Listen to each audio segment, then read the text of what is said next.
right, welcome to the Two Sons Podcast. Happy Wednesday, everybody. Hope all of you guys are having an amazing week. I'm running on fumes a little bit right now. I just had my first live show of the season last night.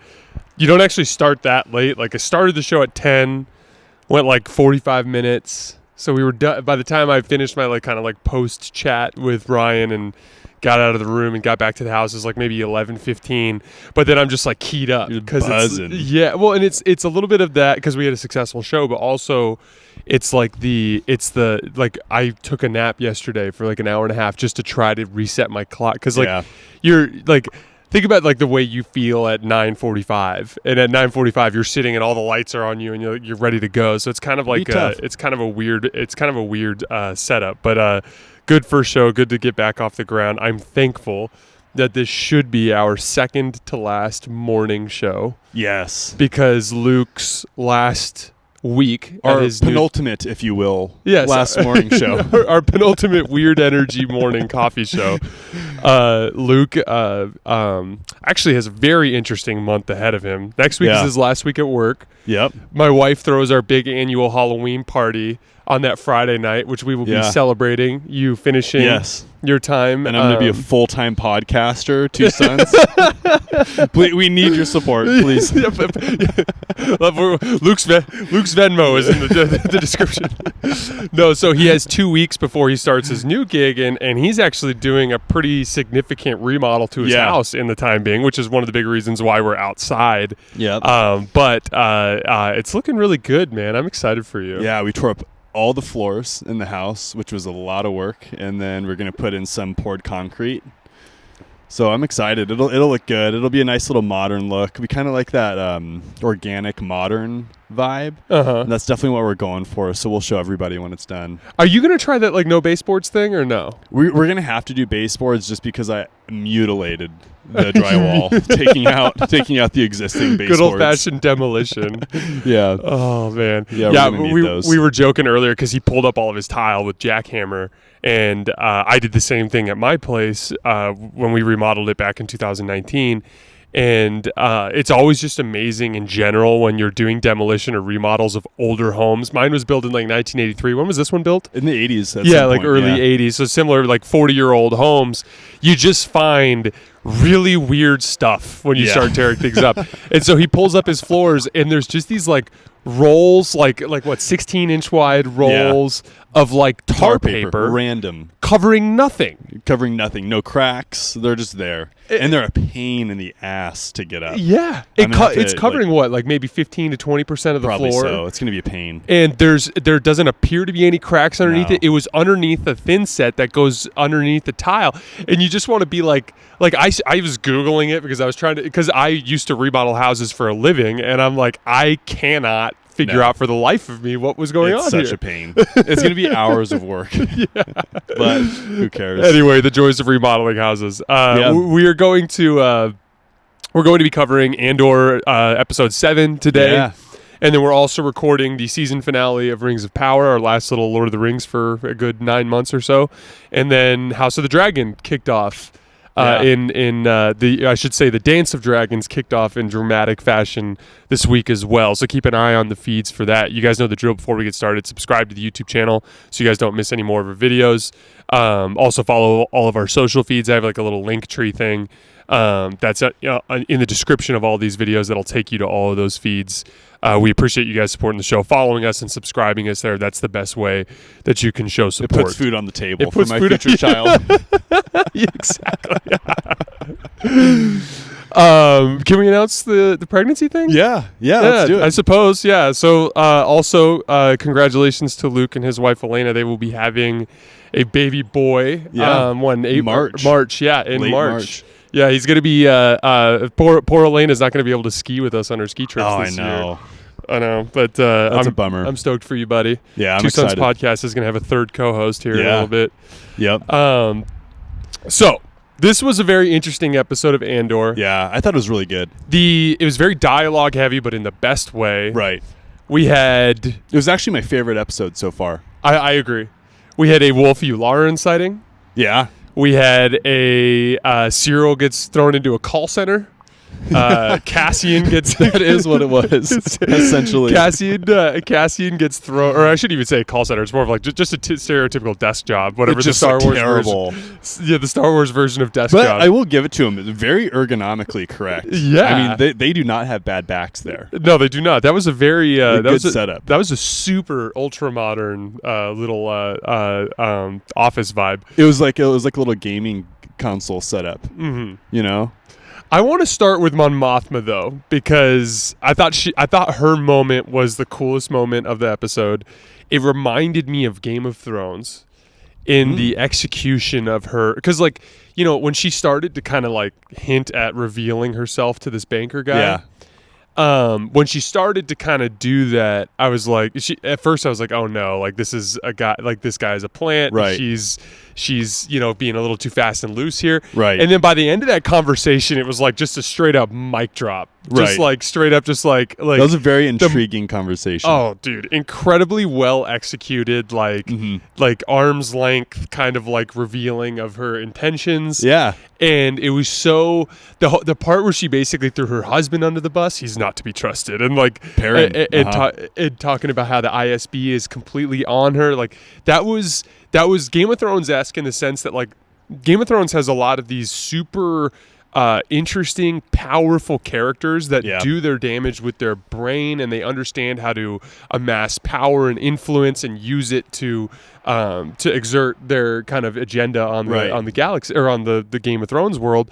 And that was kind of like what Mothma reminded me of there. It's just like she clearly is incredibly she's clearly very, very calculated and measured and manipulative, but in the best way. In the best way. Like she just has her shit together, man. Yeah, that conversation was super layered. So the guy that she was talking to, the childhood friend, he pretty much told her, he's like, listen, I don't think you're going to like what I have to say. And then Mon Mothma's like, oh, just you wait. And then it was definitely layered, because then at the end of the conversation, he was like, what are you up to? And she kind of protected him a little bit, just because she is so deep in it. And what's cool is she's obviously opposing the Empire, and she's very public about that. But it's almost like a facade. Like her fake opposal of the Empire is like giving her like the camouflage that she needs to steal 80 million. Actually, no, she wasn't a part of that. But well, that's a great point though. She's hiding in plain sight. She's hiding in plain sight. It's like it's almost like the best way to hide real rebel activity is to pretend to be a super low level malcontent. Essentially. Exactly. You know what I mean? Yeah, she's turning into one of my favorite Star Wars characters of all time. Oh, me too. And dude, how about that? She's graceful. She's queen-like for the rebellion. From the casting perspective too, like her original role in Rogue One is a very small role. Yeah. Like she has 2 or 3 lines. Like it's almost like a bit part. Mm-hmm. And her role in this show is so much more layered and so much more complex that like you really needed to nail that casting. And they did. They absolutely nailed it. She has this presence about her that's unrivaled.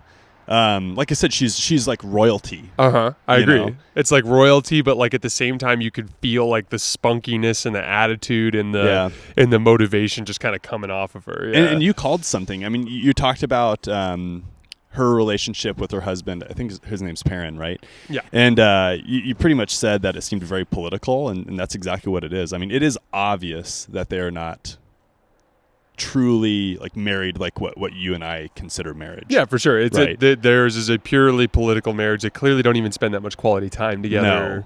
I think she actually kind of dislikes him a little bit. It seems like, and did you see how he was just staring at her the entire party? Yeah. So is that worried husband vibe, or is that man of the Empire vibe? I think he's just aware of the fact that she's up to stuff, but unaware of what specifically that it is, because clearly she's too smart to let him in. I think that so we can kind of bridge this into their conversation with Luthen. Before we kind of talk about what they talked about, I thought that the person that's standing out to me as the person who will inevitably end up getting them in trouble in terms of ratting on them is I think Luthen's partner that's in her in the antique Oh, shop. really? Why do you say that? There was Because this she all of a really- sudden is just stone cold. I thought she was like a kind of a side piece. No, she's part of it. She's in the mix. Really quickly, is she the same girl that went to visit Vel under the bridge, or is that a different girl? Oh, I'm not entirely sure. I couldn't tell what was going on there, but there I was barely a noticed weird- that it was the same girl. Oh no, yeah. So yes, That was she okay. was her. So antique shop chick is the same girl who went to meet Vel under the bridge. Yes. Okay. And what was funny is I don't know if she's playing a side game or what, but no, because Vel really wanted to see Luthen, and then it kind of had the vibe of Luthen's too busy, and that would be too dangerous for Luthen to meet up with you. Well, Luthen also sent Vel to kill Cassian, so clearly Luthen is just a paranoid dude. He is. which I get, because it kind of reminds me a little bit of it's almost like the more radical rebels, and we see this with Saw I'm Gerrera. glad you brought that up. But I Saw was thinking Gerrera was Saw. also super paranoid, thought everybody was going to betray him too. I was thinking Saw as well, but then it kind of dawned on me. So when he was talking with Mon Mothma, that conversation evolved, and I truly felt like he was an extremist at one point. I even wrote down he's an extremist, and then I completely changed my thoughts on that when he got done talking with Mon Mothma, because at one point he kind of said something along the lines of like, listen, it's going to happen at some point. You know, like there's going to be collateral damage, there's going to be loss, but we have to start this at some point. And he's like, that's now. He's like, we can't just wait around any longer. The Empire is getting so strong. He's like, yeah, people are going to suffer because of our choices. And yes, that is an extremist vibe. But at the same point, I mean, when you're dealing with something like the Empire, where if one thing goes wrong for them, they're like, all right, we're going to change up all laws. We're just going to give ourselves all these abilities and liberties to do whatever we want. Like, you're going to have carnage. You're going to have loss. And that's, I think, what Luthen had decided. It was an important point to make, because like I want to be clear. Like, I want to draw a distinction between the Saw Gerrera vibe and the Luthen vibe, because like I think Saw Gerrera was like resorting to like borderline terrorist tactics, where it's like he's, there's a lot of just killing, just like, let's just kill a bunch of people who work for the Empire kind of thing. Whereas like with Luthen, it's like firefights in the streets, bombs going off, we're just on tanks. bombing convoys, stuff like that. Like what's so stupid about that for the Saw Gerrera thing is like, dude, like they have unlimited military resources. Right. Like you're not going to take down the Empire one tank at a time. Like that's just just not going to happen. But well, not only that, there's damage that happens to civilians there too. So it's just like, okay, your brother gets killed by Saw. Whose team are you on then? The Empire's? Exactly. Right. And then for Luthen, it's like he's targeting funding.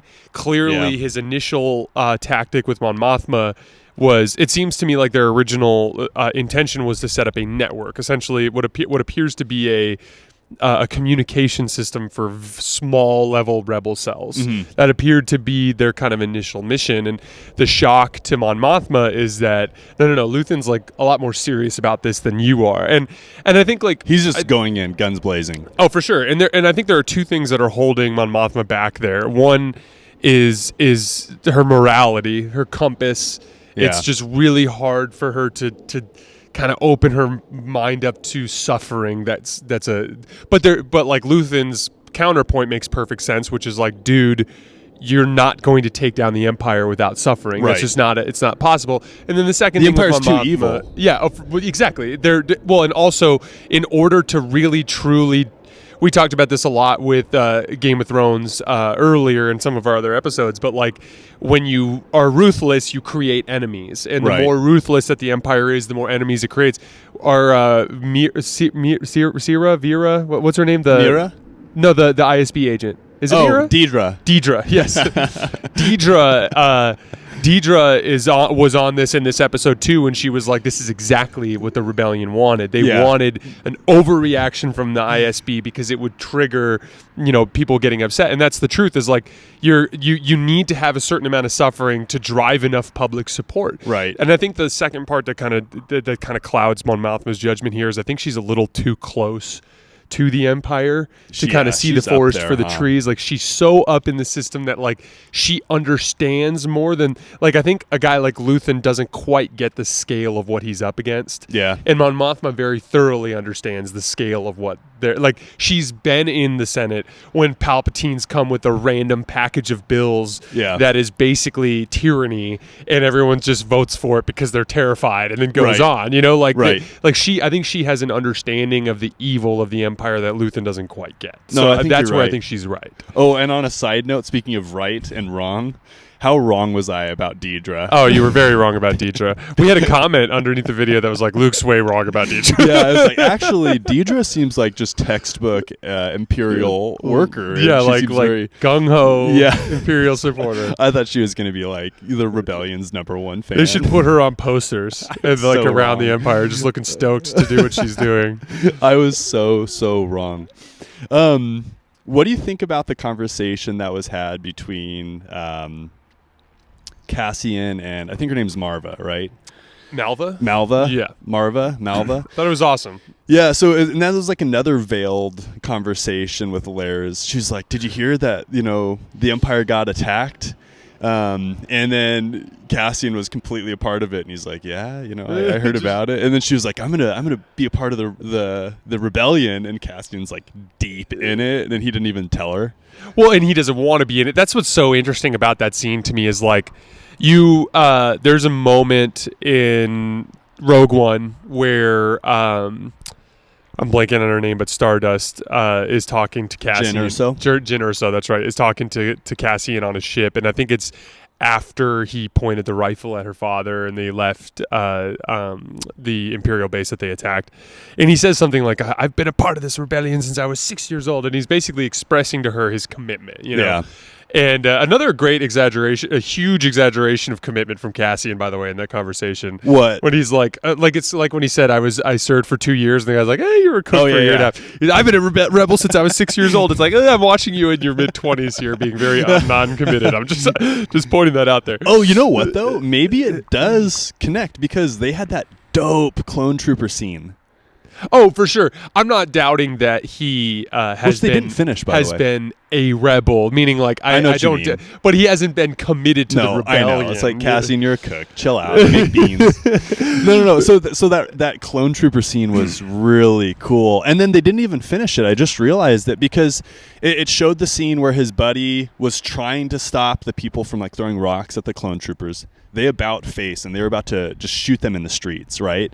And then little Boston Massacre vibes. Yeah.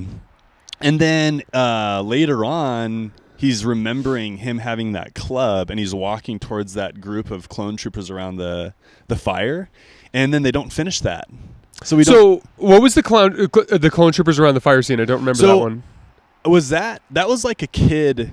It looked like a kid, and I don't know if it was Cassian or not. I presume it wasn't. But there was a kid walking up to the clone troopers with a club.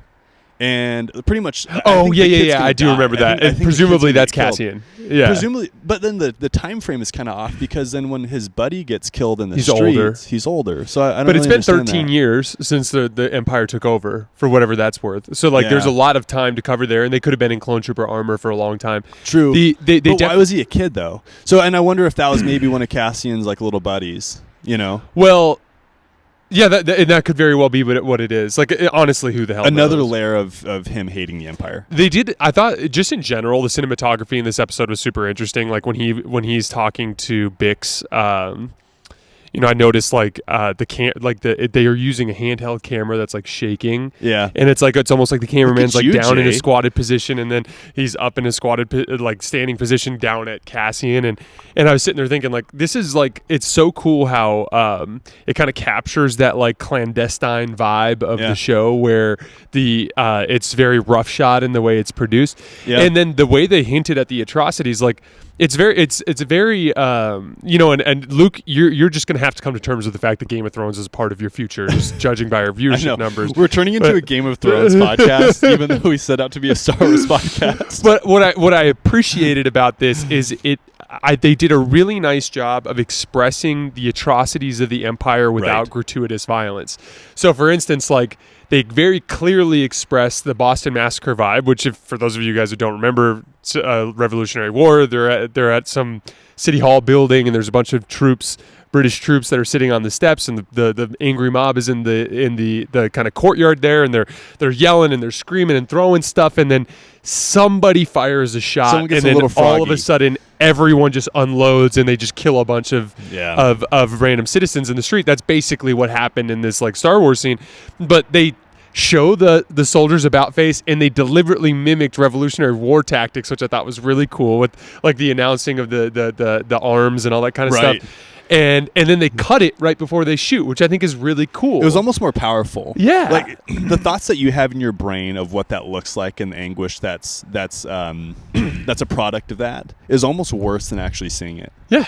And then when they do that, like his clearly his dad, Marva's husband, gets hung by the neck until dead, and they just hint at it with like a weird scene where he's stepping on like an icy puddle, and then you just look up and there's like the body hanging, and then the scene cuts, and I just thought it was really cool cinematography, and I thought it was very different. It's like different Star Wars. Yeah, you know what I mean? Totally Which I really, but it was firmly within the universe, which I appreciated. You know, you're totally right. It's different Star Wars, even down to the scene where Cassian on his little beach planet, he's got this side chick, you know, and she's like, will you pick up some green things or whatever? I forget what she says, but what did you think of the Star Wars beach planet, for starters? I loved it. You loved it? You didn't like it? I loved it. I was like teetering on the fence of, is this too weird? No, so number one, we know there's beach planets, right? Yeah, of course. Number two, the music that they had in it was super Dude, spunky. I thought of you immediately when I heard the music. I'm like, holy cow, like Star Wars, like Star Wars, like house music. Dance music? Yeah. No, it was cool because it sounded original to me. Like, I haven't heard anything like that, you know, in the real world. No, but I thought it was really cool. And then you could tell Cassian's just trying to enjoy this life that he had thought that he made for himself, and he's just completely miserable. They had the droids flying around, observing everybody. They have all the beach troopers. You gotta love a good beach trooper scene. They've got all the beach troopers walking around and then just accosting everybody. And then that's obviously one of the things that's going to get Cassian back into the rebellion. He's going to realize prison for 6 years. I know. So how does he get out of that? Do you think he actually puts time in? My guess is that Mel ends up coming and saving him. Vel ends up coming and saving him. She has to locate him, right? So she locates him, and then she'll see that he's arrested, and then her job is still to kill him, and then she'll get in touch with him, and he'll be like, actually, I'm all in. Like, let's do this. I'm all in. I've made beans. Let's go. Yeah, do you need to cook? But yeah, that specific scene is a very interesting. Okay, so kind of bridging the ISB stuff with the Cassian getting arrested, because they're intricately connected. We have Wolf Yularen. Yeah. And which I thought was perfectly casted. I thought that was really cool. Dude, we're one step closer to Thrawn, by the way. I know. I thought the exact same thing when I saw that. I was like, we are trending fast. By the way, on a side note, too, when they had the Star Destroyer flying over Aldhani, I was looking so hard for the snakes. There's Thrawn's double snakes. Thrawn's I'm loyal to the Empire, but I have my country's, or my civilization's flag underneath. Right. But sorry, I totally sidetracked No, you're fine. I what I liked about the Wolf Yularen scene is, you know, when we watch the old Star Wars movies, we kind of have like an impression of how things work, and you hear about how there's still the Imperial Senate, but you kind of think of it as just like random imperial brutality, and then they get rid of the Senate entirely. But what you realize in this Wolf Yularen scene is like they actually are following political process. Like, they are. He basically, like a couple things. First of all, they got basically permission from the Empire to have unlimited access to the Army and the Navy, which is where I think Thrawn's going to come in, as they'll eventually tap into the Navy resources. That was the first time that they talked about Navy. I was thinking Thrawn too. I hope so badly. When he talked about how Palpatine was going to appear before the Senate and present a package of legislation that was going to change all this stuff, it was like, oh wait, like they're still operating under the facade that this is a democratic republic, even though it's clearly not. You know, which I thought was a really interesting kind of thing there. But it's like classic Star Wars. That's one of the reasons why I love Star Wars. There is a line from Leia in the original A New Hope movie, where she looks at Tarkin and she says, the more you tighten your grip, governor, the more systems will slip through your fingers. And it's kind of like that, kind of the continuation of that principle where Wolf Yularen basically announces like, everyone's screwed now because of this thing. We're going to just tighten our grip like crazy. And then, Deidre basically says like, that's exactly what they want. This is a problem, blah, blah, blah, blah. I thought She's that savvy. whole, and then we actually see that literally affect Cassian when she said this used to be a 6-month sentence and now it's 6 years. Like you're seeing kind of all that chain kind of come to fruition. Right. And how much could the entire galaxy change in 6 years? Oh man, With the way that it's progressing, I mean, the Empire is just overstepping. you might never get out. What does that beach planet even look like at that point? Did you see there was 2 Easter eggs that were on big time display in Luthen's shop? Did you pick those up? No, I didn't. Go ahead. What looked to be Plo Koon's mask. I heard about this dead on center, a new, like an article, but I didn't actually see it. Yeah, so in the past it was kind of in the background and to the side. Like this was on full display. It was really cool. And then also there's a Temple Guard mask. Was there on really? Full display. That is really cool. Yeah, it was incredible. That is really, really cool. It was incredible. And like, so my thing is, the Temple Guard mask is of another era, right? And I wonder how the Empire views that, because that's essentially like a good point in the galaxy's like history. You know what I mean? And the Temple Guard is definitely not. So, I mean, obviously, it's a Jedi Temple Guard. Like, why would the Empire be cool with Luthen selling a Jedi Temple Guard mask? Well, I think so you're saying that like Palpatine might have actually tried to basically cleanse the galaxy of Jedi. I wouldn't be surprised. Kind of like memorabilia. Or I guess that would be a hard thing to do. And maybe no, but it's not outlandish. Yeah, I think it's a little dangerous on Luthen's part to have a Temple Guard mask, especially when Mon Mothma was visiting you with her ISB plant driver. You know what I mean? Right. And then Plo Koon, if that's Plo Koon's mask, how would they obtain that? Because Plo Koon was shot down. Yeah, he was. He shot down and crashed. Yeah. So I don't know if it was just... Presumably he could have more than one mask, maybe? He could. Oh, yeah, it's true. We know that Vader had, like, multiple suits. Suits of armor, yeah. Yeah, maybe that was something that was just, on wait for Plo Koon back at, like, the Jedi Temple or something when it was purged. So, I've decided that I like Cyril. Do you? Do you think he's a good guy? No, I don't know about that. Cyril the good guy? But man, his banter Cyril's with his mom was cracking me up. Like his mom cracks me up. I love it. It's like, and what secret message is my long collar teaching you, mom, or something? It's just like his banter back and forth with his mom was hilarious. His overall demeanor is just like the battered and beaten like average man thing is so like a thoroughly unimpressive person type of vibe. It's just so hilarious to me. So Cyril, I've got to choose my wording correctly here. Cyril reminds me of someone that gets pushed hard enough and then he just snaps. Yeah. in a catastrophic way. And that's the type of feeling I get from poor Cyril. Dude, he's gonna jack things up. He's gonna ruin it. I don't know. There's probably a 20% chance he's actually turns good when he sees the atrocities that the Empire's conducting. Maybe they affect his life personally. Maybe his mom gets killed or something like that, and he turns. I don't see that happening though. I see him jacking things up for the rebellion. I could see it going both ways. There is an inherent likability about him, and I don't like him. Kind of in his banter. I guess maybe we just disagree about this, which is fine. And I'm really curious to see what happens. I could see him going both ways. I could see him being like so gung ho about the Empire, and then suddenly changing his mind about that. And I could also see him inevitably end up like becoming, I don't know, Grand Admiral Thrawn's like second lieutenant or something. Like who the heck knows what's going to happen? I think he's going to directly affect Mon Mothma. Oh, okay. Why is he on Coruscant? That's a good point. He's one of the few characters that's on Coruscant alongside Mon Mothma here. So yeah, it could also be that.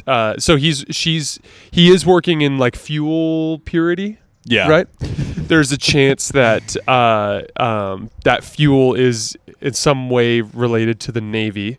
Perhaps. And in some way, Deidre could end up researching data on things with the Navy and come across fuel theft and then because we've seen fuel theft in Rebels, Right. and essentially like maybe he ends up working for Deidre at some point. Maybe. Like that could all I would not be surprised if he ended up using his access to that data to try to continue to like search out rebel bet he will. activity or something like that. Yeah, it's going to be really interesting to see how that unfolds.